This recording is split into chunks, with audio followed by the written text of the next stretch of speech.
안녕하십니까. 목동 센트럴 아이파크 2부 오성부동산입니다. 총선 후에 또 많은 또 질문들이 들어오십니다. 부동산 투자를 해야 됩니까? 말아야 됩니까? 선택은 본인이 하신 거지만 그래도 말 한마디 듣는 게 또 마음의 위안이 되시는 모양입니다. 우리가 부동산 투자할 때 기준은 나의 개인적인 생각을 가지고 하시면 안 되죠. 또 그렇다고 남의 의견을 또 수용해서 해도 안 됩니다. 우리가 나와 남의 의견이 또 그런 걸 통계를 해서 만들어낸 그런 객관적인 어떤 통계를 가지고 우리가 부동산 투자를 한다 그러면은 아마 실패할 확률보다 성공할 확률이 높을 겁니다. 자, 이 국토교통부에 들어가시면은 이 주거 실태 조사가 이렇게 매년 이루어지고 있습니다. 올 작년 같은 경우에 이제 뭐 22년도 6월 13일부터 이제 10월 20일에 이제 조사가 됐는데요. 조사 대상은 전국에 거주하는 가구의 가구주 및 배우자입니다. 조사 방법은 태블릿 PC를 이용한 가구 방문 대면 면접 조사가 이루어지고요. 조사 주관은 국토교통부, 조사 기획은 국토연구원에서 이루어지고 조사 수행은 이런 리서치에서 하죠. 이러한 실태 조사를 우리가 기반으로 한 통계를 가지고 투자를 한다. 그러면은 아마 나의 어떤 그런 주관적인 생각, 또 남이 얘기하는 것만 듣고 또 투자하는 그런 그거보다는 아마 성공할 확률이 높을 겁니다. 오늘 주거 투자 기준에 대한 영상을 시작했습니다. 시청하시기 전에 좋아요와 구독을 눌러주시면 감사하겠습니다. 자, 이 객관적인 자료죠. 자, 2021년도 주거 실태 조사에 이제 이런 항목에 들어갔었어요. 자, 향후에 이사할 주택의 유형이 어떤 걸 가느냐. 우리가 주거라고 한다 그러면은 여러 가지가 있겠죠. 뭐 우선 아파트도 있고 단독주택도 있고 뭐 빌라 다세대 뭐 또 상가도 있겠지만 우리가 주거용을 가지고서 이제 실태 조사를 한 거니까 주거용만 가지고 한번 하겠습니다. 그래서 이 조사원들이 이제 물었죠. 향후 이사 가고 싶은 주택은 어떤 게 되냐 했더니 아파트를 65.6%를 선택을 했다고 그래요. 그러니까 이 앞으로 내가 이사 가서 살고 싶은 주택이 어떤 거냐 할 때 10명이면은 한 뭐 7명 정도가 나는 아파트로 가겠다. 이제 이렇게 이제 얘기를 한다는 거죠.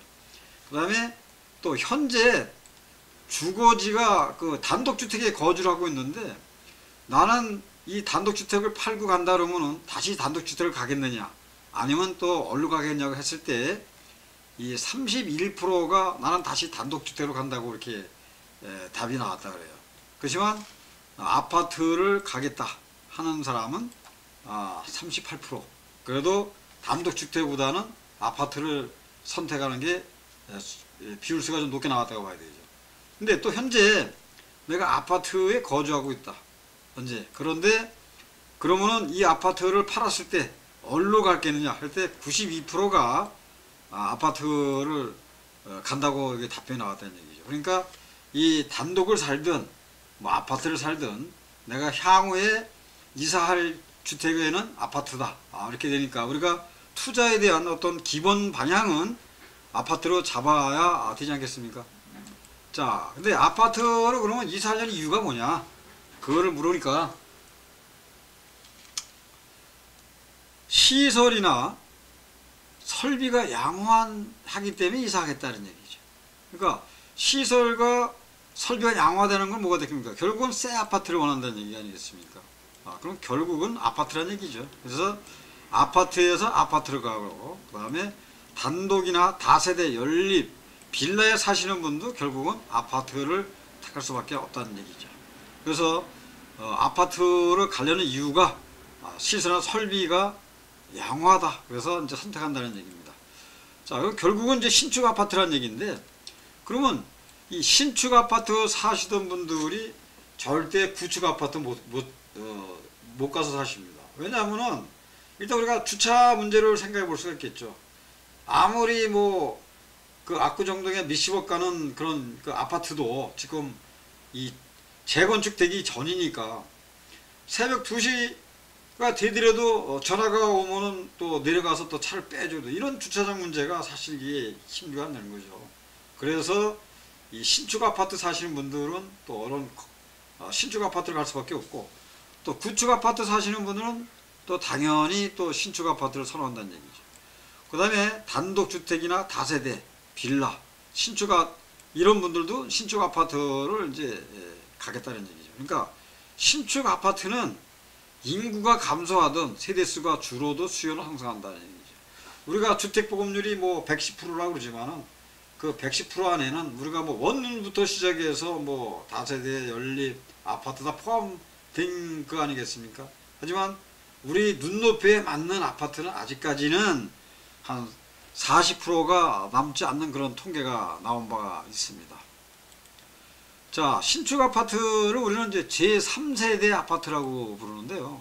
그러니까 아파트의 진화죠. 이게 뭐냐면 커뮤니티 시설이 양호하지 않습니까? 뭐 새로 그런 뭐 원베일리라든가 이런 데 한번 들어가 보시면은 커뮤니티가 얼마나 잘 되어 있습니까? 뭐 카페테리아, 또 수영장, 게스트하우스, 또 맘스테이션, 또 뭐 독서실, 조경, 뭐 GX룸 실내부 분석 기본이고, 또 히트리스도 기본 아니겠습니까? 거기다 조식 서비스까지 있지 않습니까? 그 다음에 돌봄 서비스, 그 다음에 또 안에 또 실게 되면 뭐 홈네트워크 시스템이라든가 스마트 주차 시스템, 뭐 전기차 충전 시스템, 이렇게 돼 있으니까 그 얼마나 살기가 편하겠어요. 그러다 보니까 이 신축 아파트를 원하는 게 이게 이제 이런 3세대 아파트들을 원한다는 얘기죠. 그러니까 돈이 많이 들고 어떤 경비가 든다 하더라도 나는 이런 잘 돼 있는, 커뮤니티가 잘 돼 있는 아파트를 떠나서 살기가 힘들다고 그러신 거죠. 그 다음에 이 주차장이 이게 잘 돼 있는 게 2010년 기준으로 보시면 돼요. 지상에 아파트 주차장이 있고 지하에 이 주차장이 있는 거하고 또 상당한 또 차이가 난다고 보시면 되겠죠. 자, 그러면 이제 새 아파트를 받는 방법을 한번 알아보겠습니다. 받는 방법은 두 가지로 보시면 되죠. 정비사업이죠. 자, 빌라나 단독주택을 부시고 새로 짓는 게 재개발이고, 그 다음에 아파트를 부시고 새로 짓는 게 재건축, 그 다음에 아파트 뼈대를 남기고 거기다 커뮤니티를 집어넣든, 또 수직이든 수평이든 또 세대를 또 붙여서 하는 게 리모델링이지 않습니까? 이렇게 정비사업을 통해서 우리가 또 새 아파트를 받는 방법이 있고요. 그 다음에 신도시가 있죠. 뭐 1기 신도시 같은 경우는 이제 30년이 돼서 이미 이제 재건축 얘기가 나오고 있고요. 2기 신도시 같은 경우는 지금 입주가 한창 시작이 되고, 3기 신도시는 지금 이제 시작이지 않습니까? 이렇게 우리가 새 아파트를 받는데 정비사업과 신도시를 선택해야 되는데, 또 거기에 따른 또 이 절차를 또 한번 또 보겠습니다. 자, 정비사업 때 이 신도시에 대한 이제 이 구분과 입지를 한번 보겠죠. 정비사업 같은 경우에는 입지 분석이 필요가 없죠. 입지가 좋고 또 그만한 또 이 요건이 되니까 입지 분석할 필요는 없다고 보는 거죠. 그 대신 가격은 비쌀 수밖에 없죠. 투자되는 금액이 비쌀 수밖에 없고, 그 다음에 결국 이 부익부 빈익빈이 갈라지는 어떤 하나의 어떤 그 방법이 될 수가 있을 겁니다. 근데 신도시 같은 경우에는 이게 사실 뭐 지금 허벌판이죠. 허벌판에다가 아파트가 들어서고, 요새는 뭐 광역철도 분담금 해서 뭐 전철을 끌어들이고 어떤 그런 거 하지만은, 그래도 기반 시설이 들어서려면 아파트가 들어섰다 해가지고 아파트가 들어서야 그 다음에 또 상가가 또 따라 들어갑니다. 그러면 또 상가가 활성화되고 그러려면 첫 입주부터 한 10년까지는 이제 더 필요하다, 기간이 개봉고. 그 대신 가격 면에서는 이제 상대적으로 저렴하죠. 왜냐하면은 아파트, 신도시 아파트 분양을 받는다. 그러면 이제 청약으로 들어가지 않습니까? 그러면 이제 뭐 계약금 들어가고, 중도금 뭐 이자 들어가고, 그러다 보니까 이제 사실 이런 정비사업에 재개발이 됐든 재건축이 됐든 이런 곳에 들어가는 비용보다는 상대적으로 저렴할 수밖에 없습니다. 그 다음에 상품은 거의 평준화가 되어 있다고 보시면 되죠. 그래서 이렇게 우리가 정비사업과 또 신도시를 또 이렇게 나눠서 볼 수가 있는데, 입지나 가격이나 상품의 가치로 봐서는 당연히 정비사업이 앞설 수밖에 없지만, 또 장기적인 또 시간을 두고 간다 그러면 신도시도 한번 또 노려볼 만하다, 이렇게 또 볼 수가 있겠습니다. 자, 우리가 그래서 새 아파트를 소유하는 방법이 있죠. 자, 재개발 재건축이지 않습니까? 뭐 초기에 들어가서 다세대 주택, 뭐 빌라를 사가지고 갭으로 또 이렇게 전세를 안고 사게 되면은 또 뭐 초기에는 뭐 1억대에 살 수도 있고, 또 2억대, 3억대, 또 사업 절차에 따라서 또 이게 가격이 올라가죠. 구역 지정이 떨어지면은 평당 뭐 1억대가 될 수도 있고요. 그 다음에 뭐 또 조합 설립, 사업 시행 인가, 관리 처분 떨어져서 입주권이 바뀌게 되면 그때 프리미엄만 해도 벌써 몇 억이 붙는 그런 상태가 되죠. 그래서 살 수 있으면 사라는 얘기죠. 살 수 있으면 사라.